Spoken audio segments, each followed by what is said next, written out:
আমার নাম শিল্পী, বাড়ি নোয়াখালীর দাগনভূঞা। আমি এক সাধারণ মেয়ে।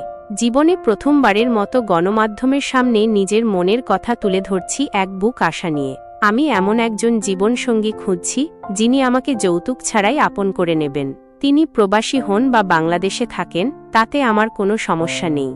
আমি শুধু এমন একজন মানুষকে চাই, যিনি সত্যিকারের ভালোবাসার টানে আমার হাত ধরবেন এবং আমাকে বিয়ে করতে রাজি হবেন।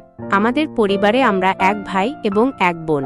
বাবা মা নেই, আমরা দাদির কাছে থাকি। এই পরিস্থিতিতে আমি এমন একজন মানুষের স্বপ্ন দেখি, যিনি আমাকে কখনো ছেড়ে যাবেন না, যার সাথে আমি একটি সুন্দর সংসার সাজাতে পারব। বয়স বা চেহারা আমার কাছে কোনো বিষয় নয়। আমি শুধু এমন একজন বিশ্বস্ত সঙ্গী চাই, যিনি আমার প্রতি সৎ থাকবেন, যিনি যৌতুকবিহীন একটি সম্পর্ক এবং সত্যিকারের ভালোবাসা দিয়ে একটি জীবন গড়তে চান। তবে আমার সাথে যোগাযোগ করতে পারেন এই নম্বরে 018115659901।